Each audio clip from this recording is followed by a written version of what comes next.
Gue dulu juga punya pengalaman kayak gitu tuh. Jadi gue dulu pernah waktu masih terbang CRJ. Jadi dari Jakarta take off ke Sibolga. Singkat cerita, dari Sibolga balik ke Jakarta, cuaca jelek banget. Holding. Gua masih kebagian itu approach time-nya itu dia masih kasih estimate 1 jam lagi. Wah, gua bilang 1 jam lagi nih, ya kan? Terus gua itu urutan ke berapa ya? Gua kalau nggak salah tuh gua urutan ke 5 apa ke 6 gitu. Di depan gua ada 777 Garuda, 2 pesawat. Yang satu dari Jeddah, satu dari Amsterdam. Goron bos di 25 right. Approach tuh depan belakang nih. Goron yang di depan. Jas, yang belakang juga goron. Jas. Waduh, 777 aja goron kan. Waduh, gimana nih? 777-nya goron. Habis itu dia holding. Dulu masih Nokta kan namanya kan, masih Nokta. Holding di Nokta. Habis itu ditawarin lagi sama ATC-nya, mau nyoba lagi nggak? Nyoba lagi tuh berdua tuh. Approach, goron lagi berdua. Gue bilang, 777 aja goron. Masa gue yang kapal kecil mau continue ya kan? Akhirnya gue holding. Terus gue mikir, gue tanya lagi lah, estimate approach time-nya jam berapa gitu kan? Dia bilang, Cap, estimate approach time masih 1 jam lagi. Wah, tadi 1 jam, sekarang 1 jam ya kan? Wah, gue ngeliat fuel gue udah nggak bisa nih. Akhirnya gue bilang, ya udah, gini aja deh, kita divert aja ke Palembang. Kebetulan gue punya alternate dikasih Palembang kan. Kita divert Palembang aja. Oke, divert Palembang. Udah divert Palembang. Sampai Palembang gue urutan ke 7 juga, landing di Palembang. Jadi di Palembang tuh udah berapa pesawat duluan divert ke sana. Jadi pesawat tuh pada mencar. Sebagian ke Palembang, sebagian ke Tanjung Karang. Terus ada beberapa pesawat termasuk temen gue juga waktu itu dia dari arah timur.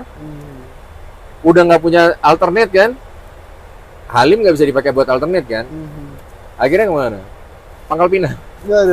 Kabur ke Pangkal Pinang. Akhirnya udah mencar-mencar dah. Gue begitu approach, wah fuel gue udah menipis kan? Bahan bakar gue udah menipis. Begitu gue approach dibilang nomor 7. Wah, gue bilang wah kacau juga nih nomor 7. Wah, udah itu gue irit-iritin aja tuh udah tuh.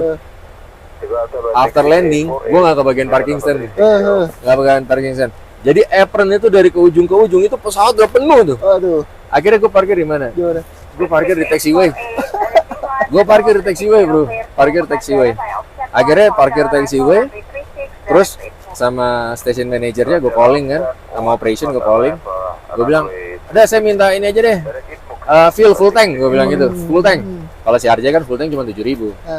Bilang, full tank deh, full tank Cap, ya full tank aja, udah full tank isi gas. Udah, habis itu yang lain belum pada pushback, gue udah jalan duluan, karena gue di taxiway kan.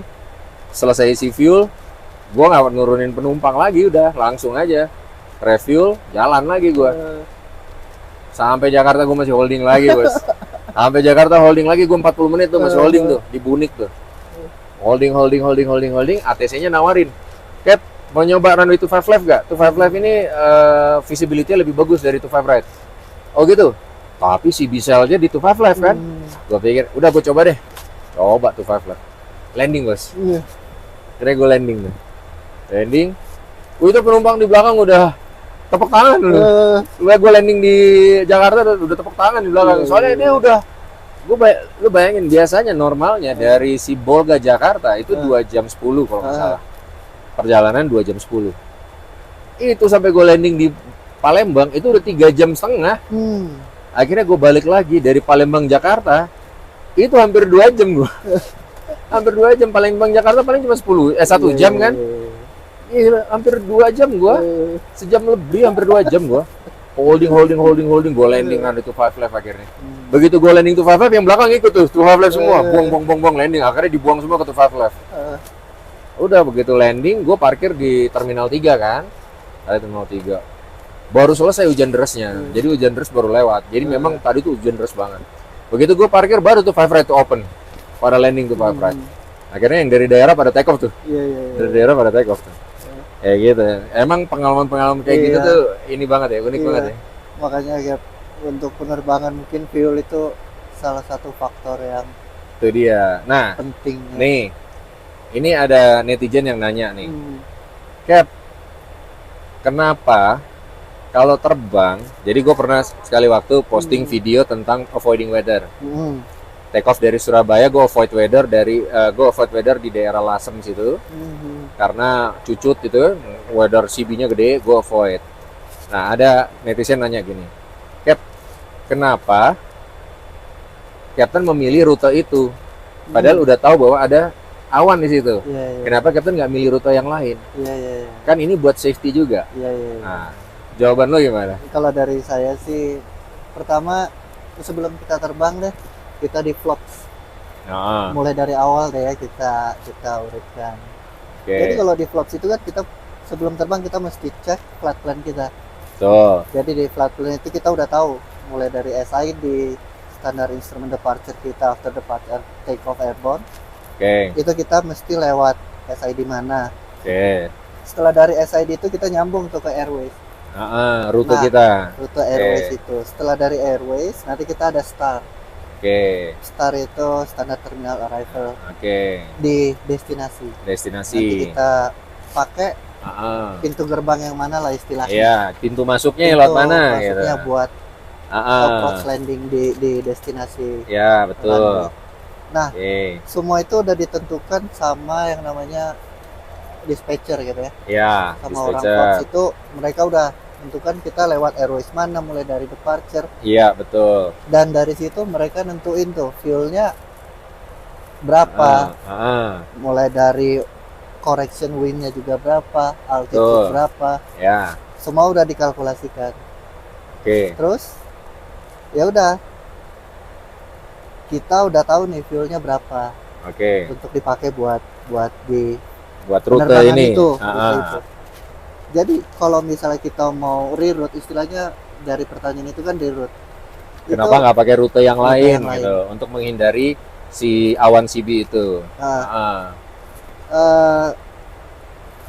Jadi di udara tuh sebenarnya ada airways, ada jalur-jalur penerbangannya kita. Jadi kita nggak bisa seenaknya aja kita lewat jalan mana, arah heading kemana. Kita mesti ngikutin airways yang udah di plot di airways kita.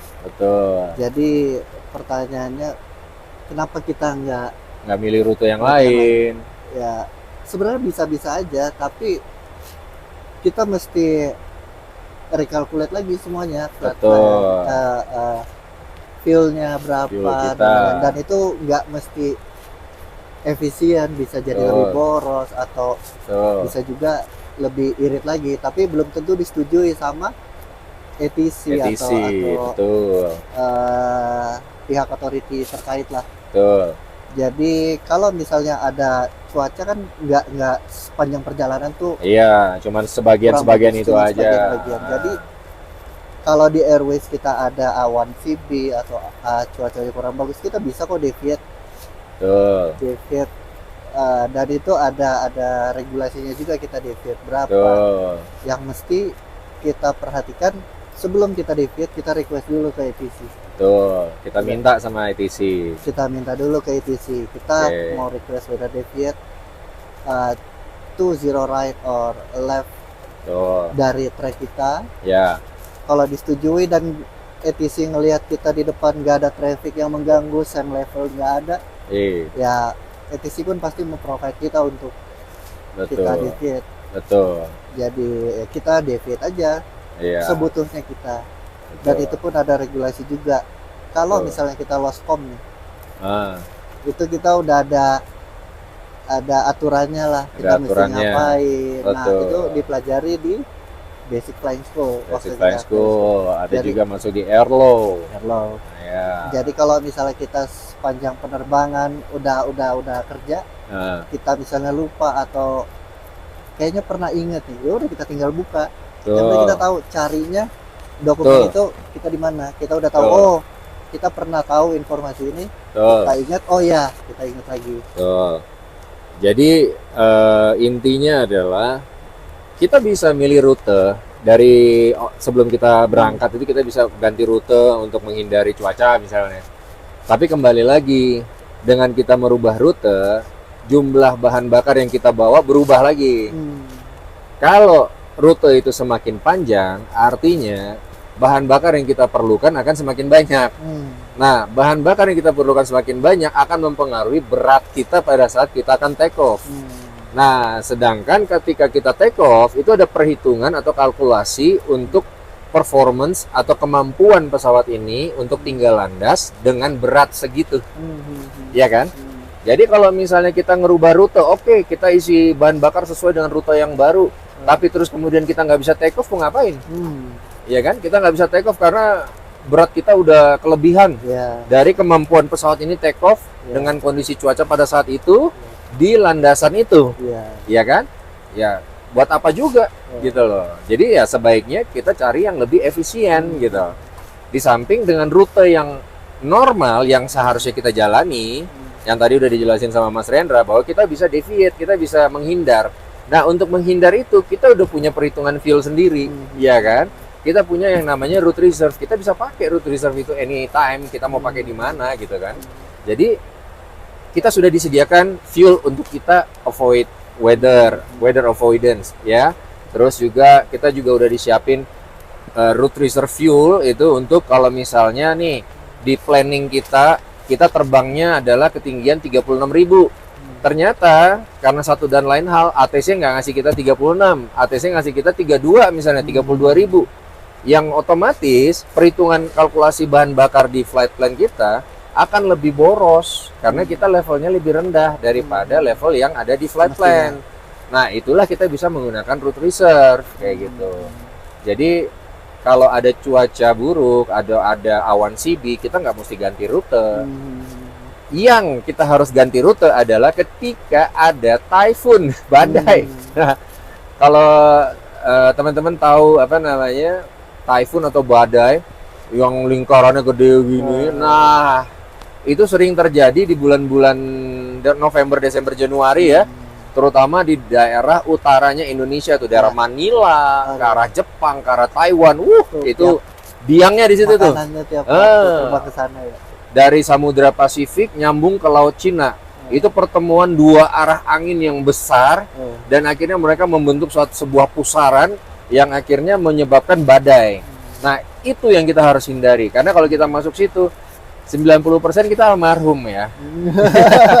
Makanya jadi kita harus hindari itu. Oleh sebab itu baru di bawah itu tadi yang Mas Rendra sebutkan dispatcher itu atau FOO, Flight Operation Officer, dia akan mencari rute untuk menghindari adanya si typhoon ini.